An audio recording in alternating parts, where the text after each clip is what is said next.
Hit record so I can do this. All right, so how are you guys doing tonight? Good. Good. I got back to you all of your methods that were turned in, the protocols that were turned in, everything except the lit review pieces.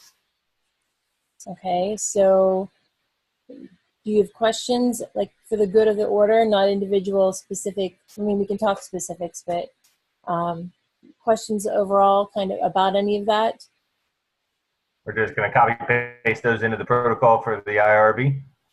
Yeah, and the IRB, I'm going to talk a little bit about that tonight too. It's not going to actually be due until the whole way to the end. Like when you turn in your paper, you'll turn in a draft of the IRB to me, and then I'll get that back to you because you'll use it for your, if you decide that you want to keep this data for something and try and use it, then we'll try and get you IRB approved, and then you have to go back and ask for people to sign off on it. And if not, then for the fall, whenever you do your IIP, you have the potential of having it approved by the IRB so that you can keep that data and use it, not for your dissertation, but for like a presentation or a paper or something like that. And then when you actually do your dissertation, you have to have your IRB approved before you're allowed to start your data collection for that. The IRB is actually the instructional review board, and they exist on every campus that has research going on to tell you basically whether your study is going to protect the people that are participating in it or not. And so you have to work and make sure that your protocols and your consents in that tell the people that you are working with what all they're going to be doing, the risks to it. Like a lot of the research we do with education, the risk is going to be potentially just that somebody would find out that they did it. But you could also have, like my student Tammy originally wanted to look at cheating. And IRB basically said, we will never approve a study for cheating in the classroom with the video because of two reasons. Number one, you're asking people to self-incriminate themselves if they, are caught. Even though we were looking at only video collected during a class that is over and the students are not in that class anymore and it won't impact their grade, they said if somebody was identified as cheating, then that could impact their future education. And if somebody was identified as a teacher who did not catch them cheating, that could also impact their livelihood. So they said there's not really a way around it to work with this, so it's going to be extremely difficult. If you really want to push on this issue, we're going to have to submit a full board review, and we would have had probably a year to get the IRB approved. So what we ended up looking at then was at video monitoring and how that impacts students.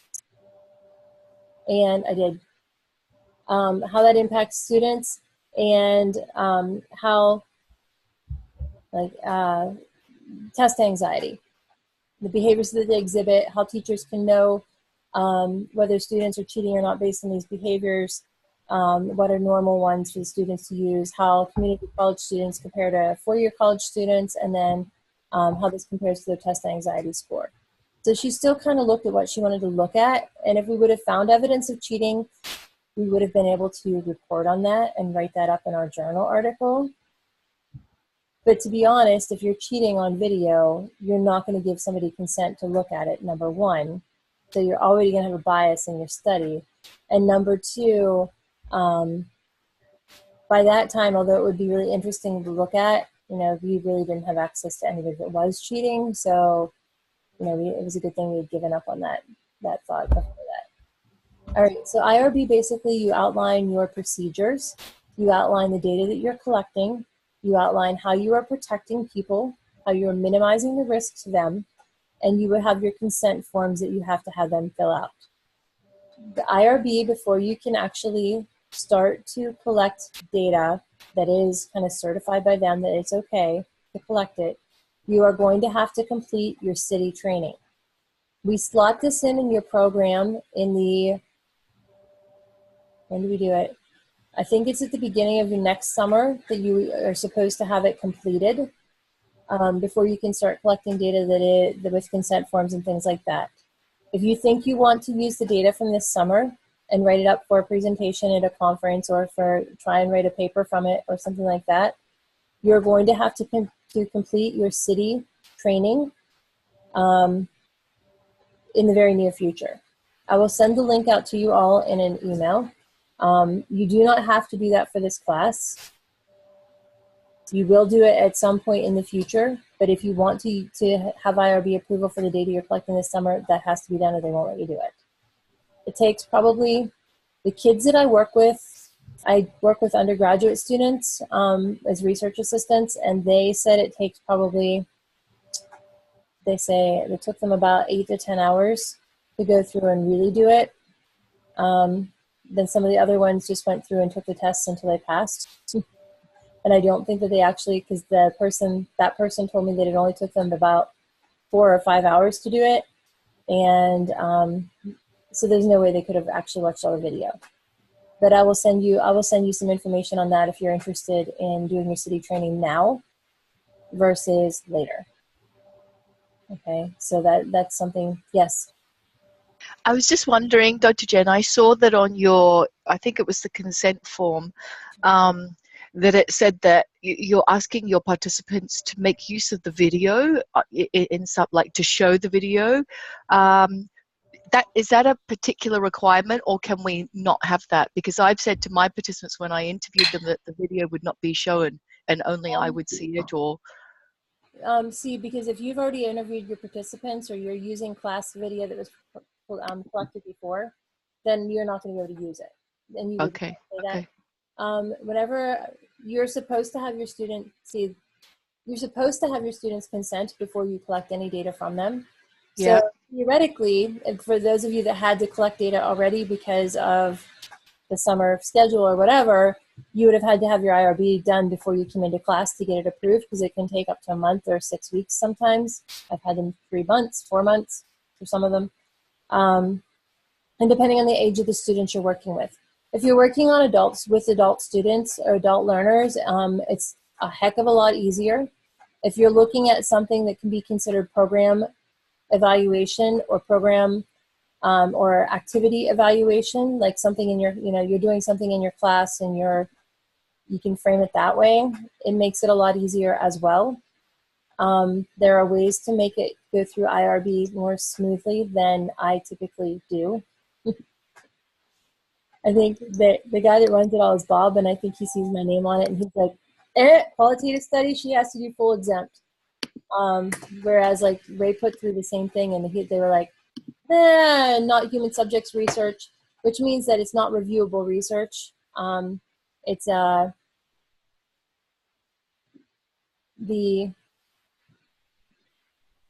reviewable research. There's 3 levels well, really there's 4 levels. There's not reviewable human subjects research, which is the easiest way to get through. The second way that we can do it is with exempt, which is typically used for like classroom studies, things like that. That's the form that I have you doing.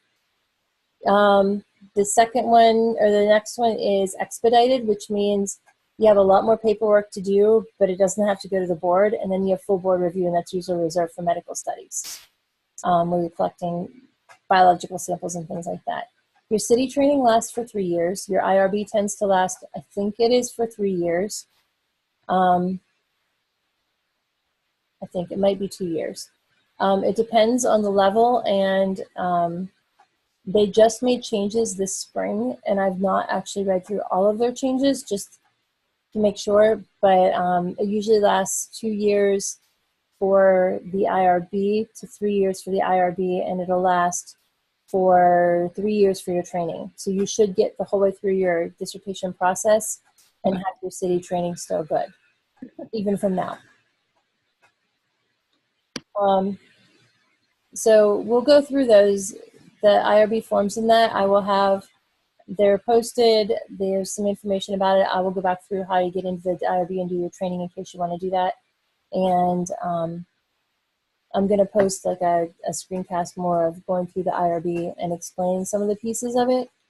Some of it I'm going to suggest that you just, if you're using video, then you would copy it out of mine. If you're not using video, then you don't have to use that piece. So like for you, Jenny, with the interviewing them and saying they won't see it, then you would never put that in your consent form because you're not requiring that.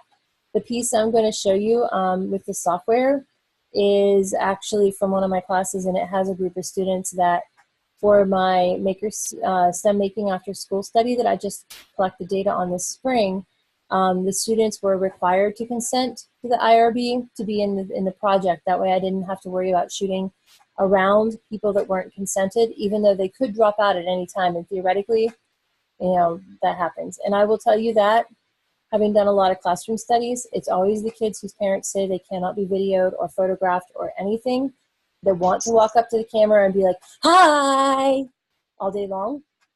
So then you have to like cut that piece out and blur their faces and all of that, but they really want to be vocal on camera when they're not allowed to be.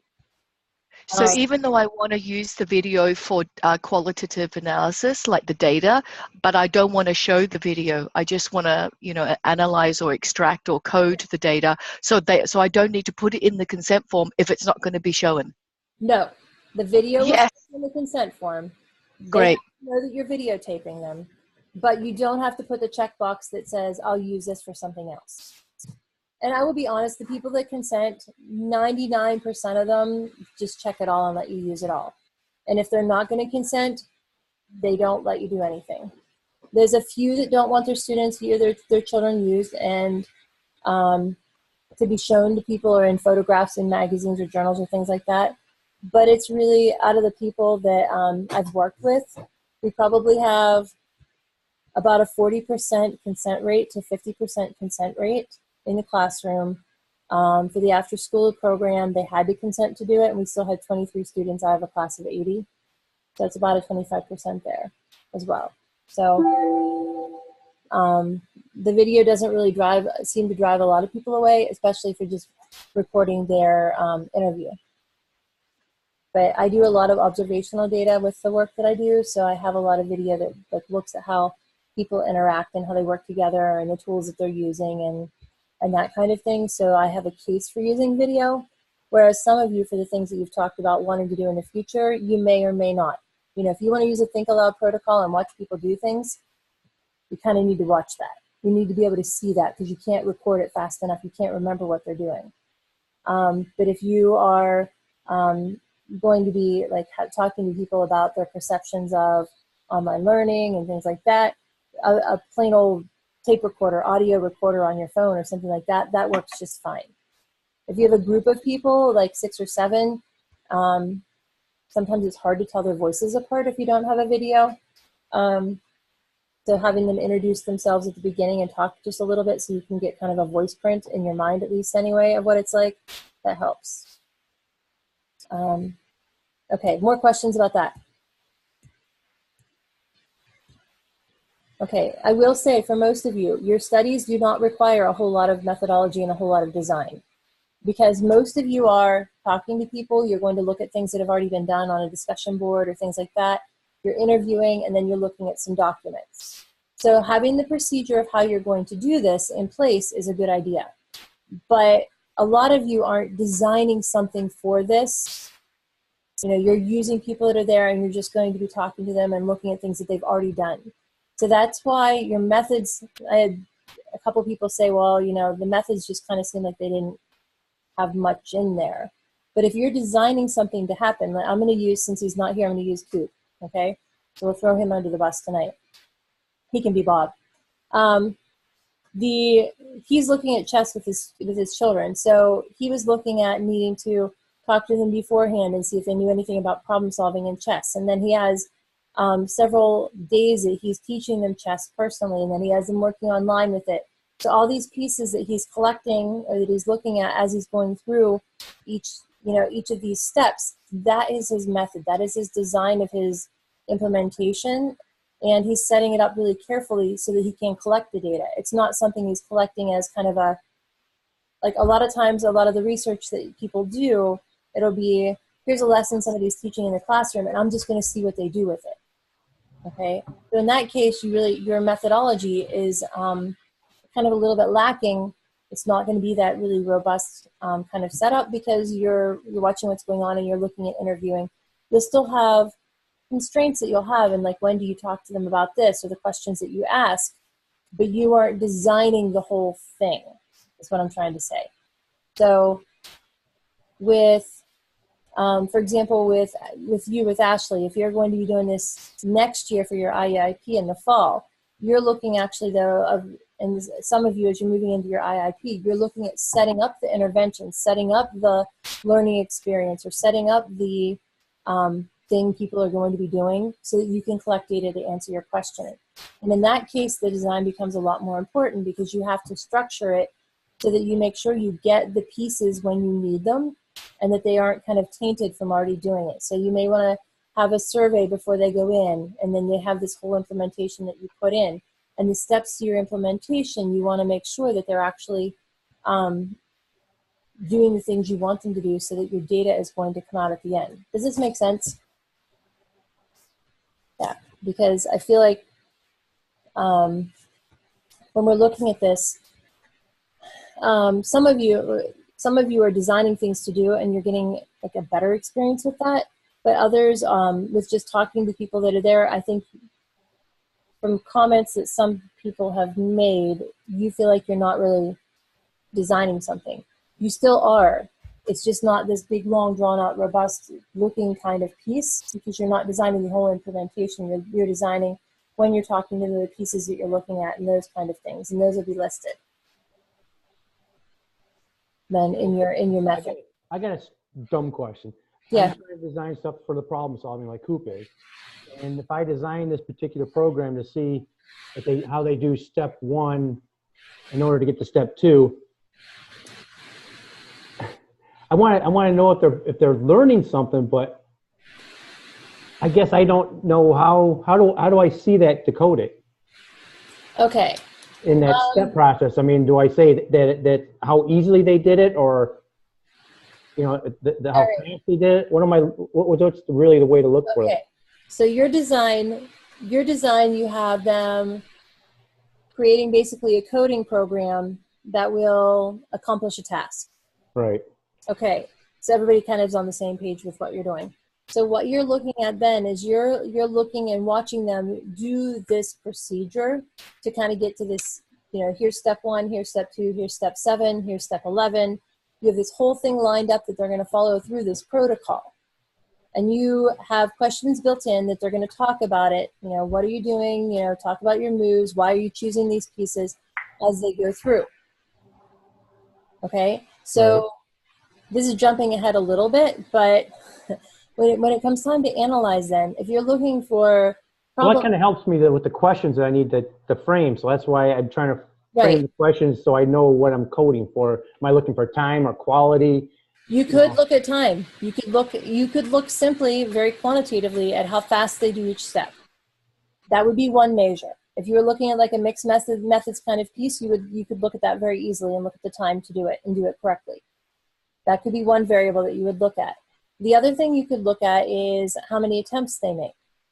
Do they try one way, then try another way, then try another way, then try another way, and then get to step 2?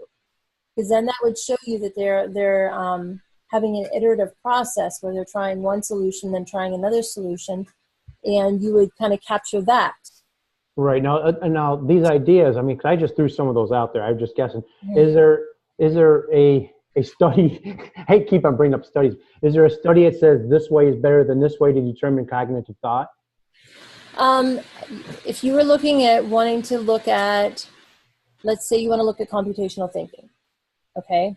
So your goal is to look at computational thinking with this whole project. And so you have a paper that talks about, here's how students learn to use computational thinking. And it lists some steps or design principles that you have in there, in their study. It says, in order to teach computational thinking, you have to give them the opportunity to be wrong. You have to give them the opportunity to make choices or have some choice in it. You have to give them a task that is hard, because if it's too easy, they're not going to improve their skills. So those 3 things are in there. So you may want to look at for those 3 things within your study. You want to look at, did they make use of opportunities to do it one more time? Did they say, oh, geez, this is hard? Did they say things like, I'm not sure how to do this? If there's 2 of them sitting there, I'm not sure how to do this. How did you do that? What if we tried this? What if we tried this step versus instead of the one we tried already? Those kind of things, when they're talking about different opportunities or different solutions, those can tie back to that first piece, letting them have choice and try to do, solve it many ways or multiple ways. So in a way, yes, if you found a study that kind of does anything along the lines of what you're doing and it fits, then you can pull some of those pieces for a priori codes, which means they're set before you go in and you think you're going to have them already set up. Or you could also do it as open coding, where you're looking through and you're saying, okay, so they're doing this thing over and over and over again. That's important. I'm gonna like write down what they're saying every time they're doing that. Okay, I'm gonna show you an example in a little bit. Okay. Thank you. Jenny, you had your hand up? No? Okay. All right. So the last thing that you did last week was the focusing document 2. And focusing document 2 is really supposed to take your questions that you had, the data that you think you will be able to use to answer that. So that's like where you're going to find this information out, and then look at ways that you could possibly analyze it. So really that's asking you to look at studies that you've been reading, things about theory, things about an actual research project that has been done and written up and published, looking at these pieces to get an idea of how you might find that. So and if you're going to do this think aloud, going back to George now, if you're going to go do this think aloud with the students, and your paper that you read, over here says, computational thinking is increased when students have opportunity to multiple efforts on the same problem, have the opportunity to fail. And so you're looking at your thing and you're looking at how fast the students are going through, how fast your kids are going through this, how many tries are they making for each step. Okay, instead of just counting, they made 3 tries here, 2 tries there, it took them 1 minute here, it took them 17 minutes there, which would be a quantitative way to look at it. You would look at the actions that they're doing. Are they trying 17 different manipulations of the stuff on the screen?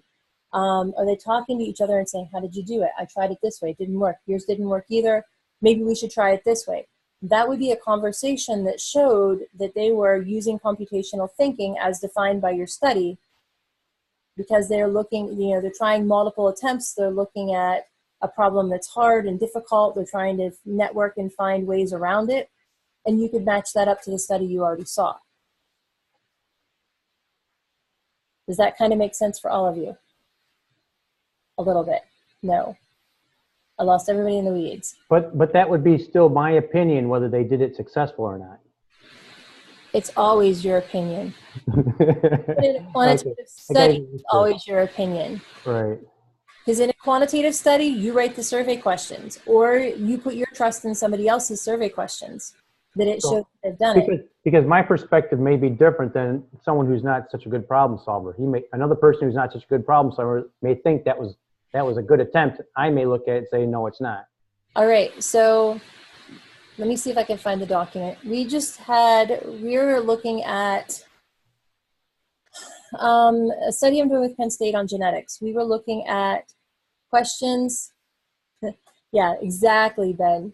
You just lay it all out there. You tell them all what you did. We're looking at students' answers to genetics questions. Okay, like on, where do your genes come from? Not Walmart, by the way. But where do your genes come from? Do they come from your mom? Do they come from your dad? How do you, sort that all out? So we had a 3-point scale to start with, and we had they didn't have an answer, it was a 0. Then we had an answer of 1 that had, they have an answer of 1 that had really a basic understanding that they came from your body. Or then, you know, we had one that said they're divided in by your parents, and girls get them from their mom and boys get them from their dad. And then we had one that said, you know, it's a 50-50 split. But then we had a parent who, or a student who pulled in something. They were like, well, I think that what you want me to say is it's a 50-50 split with my parents, between my parents, but in reality, there's also mitochondrial DNA that really slants it a little bit more towards the mom's side. This is a 5th grader, okay?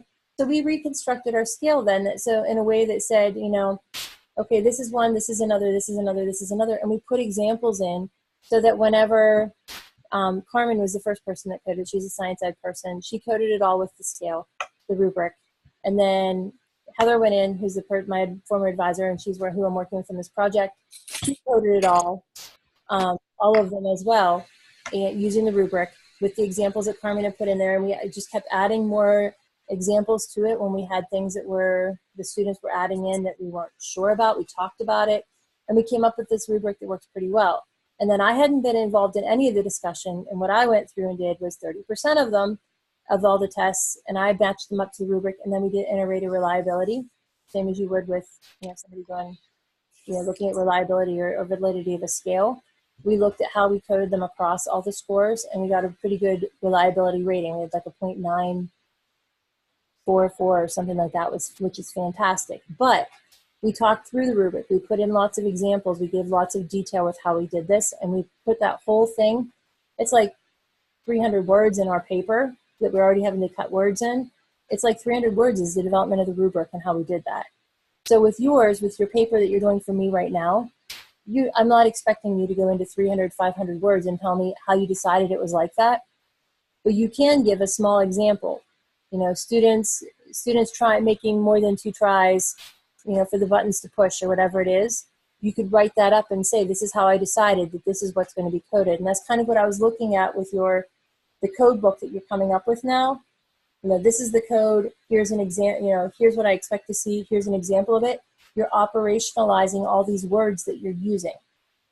So if you're going to talk about, I hate the word grit, but if you're going to talk about grit or persistence or something like that, persistence I like, grit I don't. So you're going to talk about persistence. My definition of persistence is that the student, you know, fails and tries again, which may or may not be out of a journal article or something like that, but I'm just making it up right now. So for example, I would say the student tried and failed and was willing to try again. Or I would say the student makes multiple attempts to solve the problem. And I could give an example. I could give an excerpt of their talk. I could just describe what they were doing. But that way people understand what I am calling, you know, problem solving. So if they're not a good problem solver, they have it laid out right there, very plainly described how you're doing it. So it's basically like your own little dictionary about Yes. how the terminology you're going to use, and you have to justify it. Yeah. All right. So for those of you that have taught a class before, which a lot of you have, teachers do this all the time. Teachers actually what I've found is teachers or instructors come into coding the most wigged out, like freaked out by it, not knowing what they're doing, and they actually realize then that you do it all the time. If I gave you a test, how would you expect me to grade the test? Essay test. How would I grade an essay test for you? It's depend on what you're grading for. I mean, you'd create some sort of rubric or, you know, something to, what are you measuring it by? So you have to show that measure. I have a little list here of something that we're going to have to jump out and jump back in. I'm sorry. I tried to get a hold of Mike and Ray tonight to get their paid account, and neither one of them answered me back. And Mike changed his password since I used it last, or else I forgot his password since I used it last, so I couldn't even like sneak in on it. So if I have my list, this is the stuff that we're going to be doing, you know, I expect to see in your essay.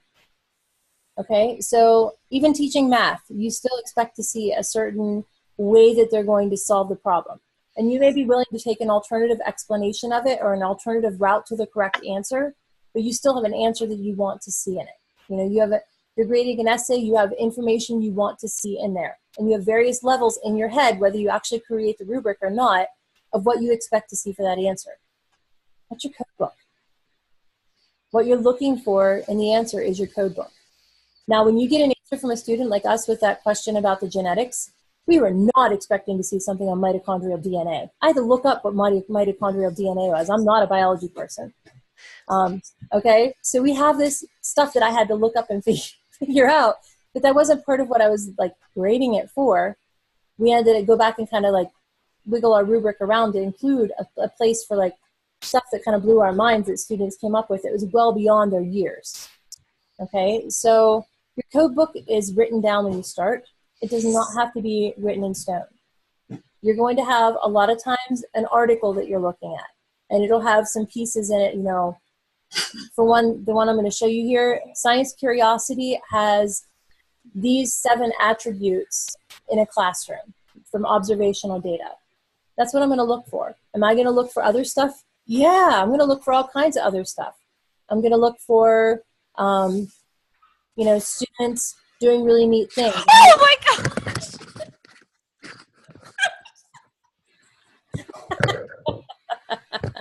I'm sorry. I'm sorry, my kids scared me and I wasn't on mute. I'll mute. Yeah, I saw him too. I didn't realize you didn't know he was there. So that's what the code book does, though, is it kind of sets up your ideas of what you're going to see coming in. And even if you don't have a set of codes from a theory, you have an idea in your head. You know, this is a qualitative study, but you still have an idea what you're going to see, what you're going to find. So you're going to write those down. You're going to give me, even if it's only 3 or 4 things that you think you're going to be looking for, and you're just hoping to see all kinds of other stuff when you're there, you're going to write down the things you think you might be able to have, you might be able to find there, and then you're going to work from it. Yeah. So, yeah, the code book is a place to start. Yeah, and typically how I describe it is I have a priori codes coming in. That's my set of codes that I have set up right now that I'm pretty sure I'm going to see, hopefully I'm going to see from the theory, from the articles I've already read. And then I leave a space for emerging codes. These are the things that I see when I'm working with it. When I'm looking at the data, I'm like, oh, that's really cool. I did not expect them to do that. Okay, so when we were working with these makerspace things, you know, we saw patterns of behavior where, you know, one student was in charge versus other students, you know, and how they collaborated. So we weren't expecting to see that in a study on curiosity, that the patterns of behaviors would be so aligned to ethnicity, the patterns of behavior would be so aligned to like the gender of the students and how they were in different gender groups. Like, we saw some really interesting things that we weren't expecting to see. Those are my emerging codes then. So I want to show you this as we're talking about it. This is a piece of software that I suggest that you look at. It is called v-note.org. I'll give you it is free. If you have a Chromebook, or if you have a Chromebook, or you have one other thing, Chromebook I know it doesn't work with. There's one other thing it doesn't work with, but Brandon's been pretty good about trying to expand it. The guy that actually created this is a science ed person from Penn State. He worked with a lot of really brilliant people to bring this product to market. It is free, which means that whenever you get done with your work at CMU and you move on, it's free. Because NVivo, which is what they offer for video coding through the virtual lab, does not work very well in the virtual lab. I'm not a big virtual lab fan, and it is really pricey. Okay, so I'm going to recommend this one. If you want to learn NVivo, you are more than welcome to learn it. I will try and help you. I looked at it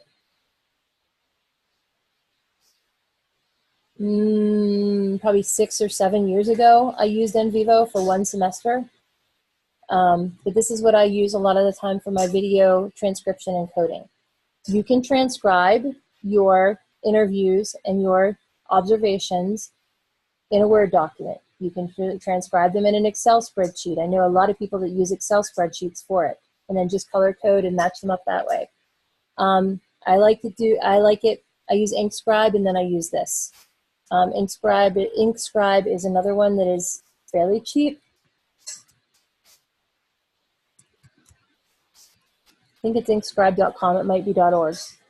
No, I use VNote now pretty much all the time. VNote gives you 30 minutes of video to share. So if you wanted to show me something, you could shoot it to me and show me. It allows you to do iterator reliability. It allows you to transcribe, and it allows you to pull all your segments out together. It's really a nice product for being free. If you want more than 30 minutes of video, you have to pay for that. Like if I wanted to share 5 hours of video with all of you guys, like an hour with each one of you, then I'd have to pay for it. But it's still pretty reasonable. And like I said, it's a pretty good product. All right, I'm going to share my screen. Do we need to transcribe all the videos, or can we just worry about the parts where we have information that we need? I want you to, I have a time limit in there of how much I want you to transcribe approximately. Honestly, transcribe the pieces that are important. Your interview, you're probably going to want most of it transcribed because you're asking very specific questions. If you are observing something, I would only transcribe the pieces that are important. And this goes with, drawing a blank, I'll think of it in a second here. With transactional analysis, when you look for the critical events and you only transcribe the critical events and look at those. Because honestly, like with this after school program that I did STEM after school with these students, I had probably 5 nights, 2 hours of video a night, 10. We had about 40 hours of video total so far from about 8 different cameras or 6 different cameras a night. So I'm not transcribing all of that. I'm not paying for it. I'm not dealing with it. We are taking it table by table. We are watching the video. We're identifying important pieces where we think it makes sense to do so. And yes, that can be considered sometimes to be almost like cherry picking your data, just going through and identifying what's needed. But if you use it on the basis of this transactional analysis, it says about identifying the critical events and then going from there with it. And that's how we kind of go around that. Cell phone recording is actually better than a lot of cameras I've seen used, so I'm fine with cell phone recording. And don't go out and buy equipment for this. It's going to kick us off, so I'm not even going to start showing that until we come back. If you guys don't mind jumping out and jumping back in whenever it kicks us off, I'm sorry about that. Are we gonna turn in all of our data, like we're turning the videos and stuff to you at the end, or just transcribed data? Or I really I'm going to have you turn in all of your paper data, and if I can't figure out what's going on with your transcriptions, then I'm going to ask you to see your recordings or your notes. Yeah. So like the transcriptions we need to turn in, the transcriptions. Yeah, you're going to turn me in a chunk of transcription. You're going to turn me in like pieces of your documents, those kind of things, screenshots or whatever. Yeah. But I'm not expecting you to turn me in the 7 hours of video or. Okay. I was wondering, I was gonna put that up on YouTube or something. No, okay. Don't put it on YouTube. Yeah, I know. But yeah. I mean, yeah. Yeah. Okay. So I'm gonna kick you out of here, and if you guys don't mind coming back in just for a little while longer, and I'll show you how this works.